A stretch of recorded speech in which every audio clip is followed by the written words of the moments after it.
Hey, what's up, what's up? I'm in a mood today.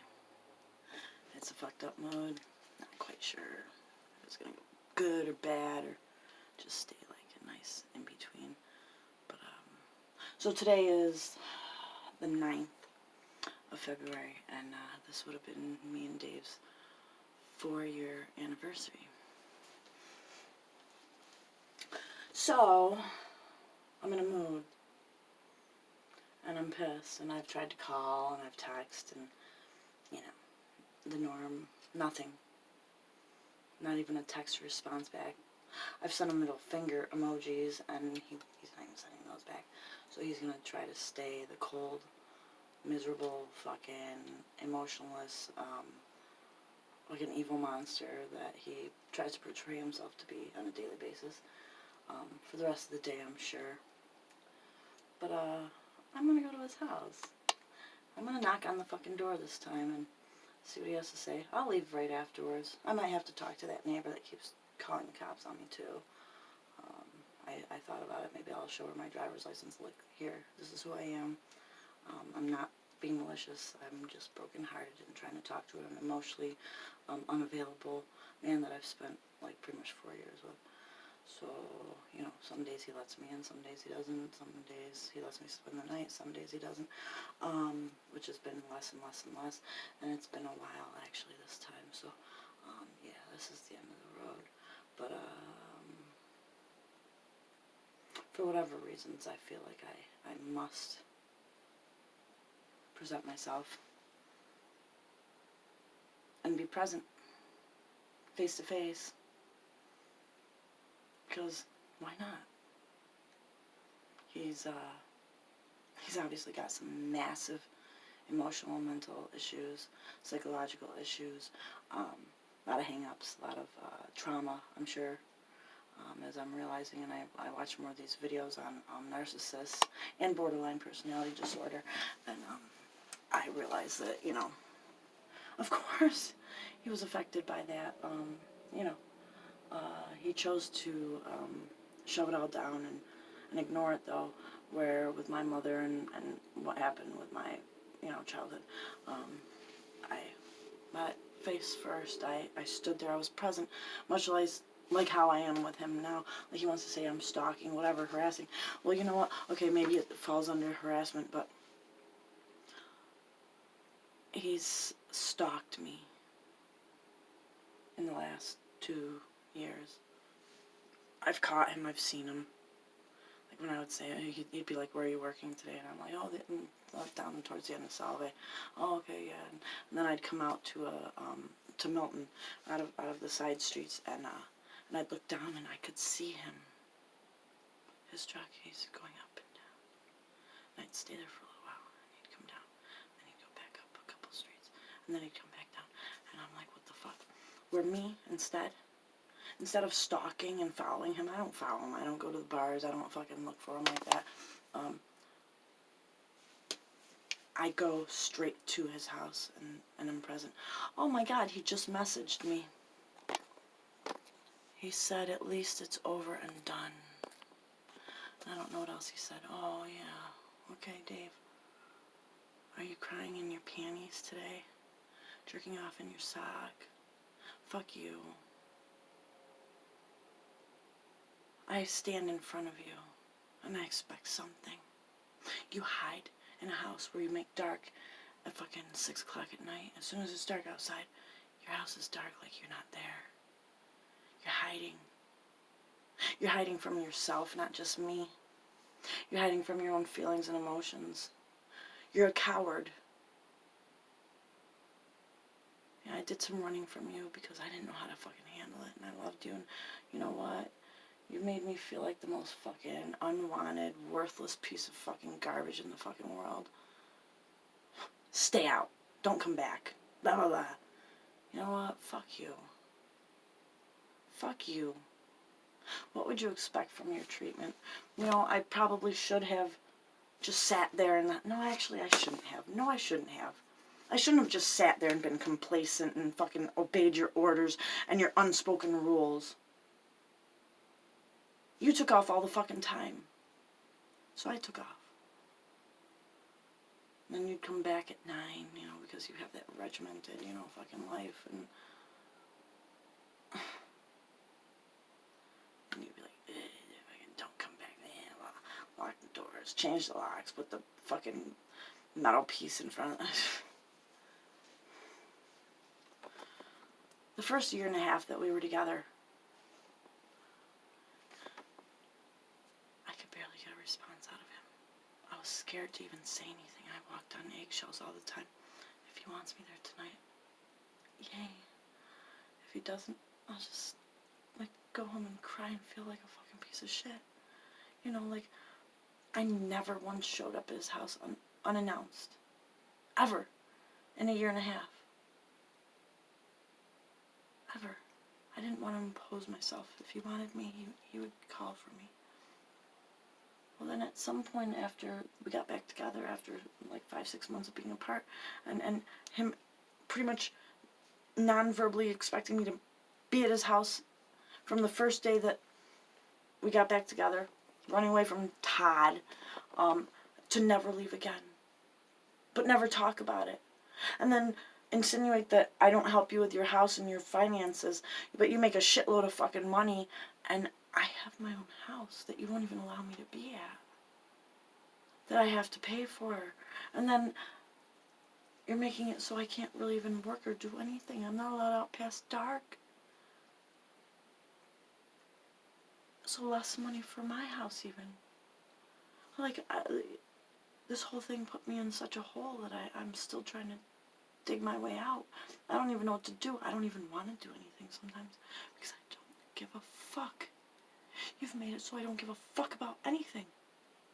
I was thinking about it earlier, like, my abdomen is filled with fluid, like, it's fucking, like, squishy, like, there's water under there, my fucking feet, my ankles, everything, like,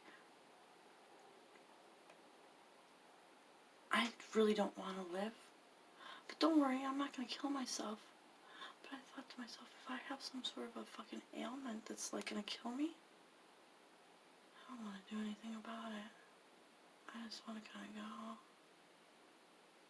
That's not killing myself, that's letting fate take its course, right? I don't give a fuck about anything anymore, is what you've made me feel like. And I'm so obsessed and in love with you that if I can't have you, I don't even want to live anymore. And you fucking push me to feel like that, and you can't fucking comprehend that, like the way you treat me, the way you talk to me. It's like the kids on the internet that, like, egg them on to, like, commit suicide. They're not saying it directly, but they're egging them on. Like, I'm sure you sit there and you watch that and say, oh, that's fucked up, right? The fuck do you think you do? The way you've treated me, the way you've talked to me, the way you've made me feel, when I've done nothing but fucking love the fuck out of you since fucking day one. Like, and you know it. I've worshipped the girl that you are. Even while you treat me like shit and spit in my face, literally, I still love the fuck out of you. And the way that you treat me and talk to me, I don't think that that's pushing someone. I always said you dangle my life in front of my face like a fucking mouse in front of a cat. But the only thing is I'm on the edge of the cliff.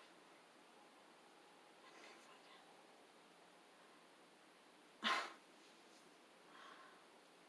you know what you're doing. You always say it. Even you said not like 2 months ago. You're like, you've never called me stupid because you know I'm not. All right, if you're not stupid, you know what the fuck you're doing, right? Where'd you learn how to love like this? Where'd you get so hurt that you are this person? What the fuck happened to you? And I'll love you while you fix yourself, but you're not gonna treat me like this anymore. Not gonna fucking happen. 4 years of my life. Everything that you've done, not done, said, not said, fucking, everything that you fucking, you've ruled this entire fucking relationship with a sickness that you have, that I'm not, I thought I was very capable and aware of a lot of mental illness issues and things like that, but You're special. And when I say you're fucking evil, there's an evilness about you that's like fucking the sickest thing I've ever seen. Like Bill's sickness, it's right there in your face. You see it. He's got to be the loudest in the room. The minute he walks in, he needs to be known. Mike, he's fucking sick, but he'll tell you, oh, I've learned how to gaslight. Most narcissists don't even realize they're really doing it all the time. But I've learned how to do it so I can manipulate knowingly. Because I'm a sick fucking, he's like criminally insane. But you got a special kind of fucking sickness about you. And you allow, I know you're more aware, you allow that sickness, that fucking beast that's down below to fucking, you know what, here, take the wheel.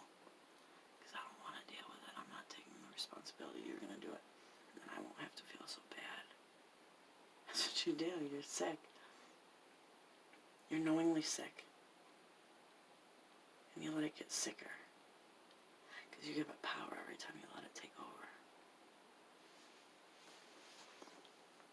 I know you know this.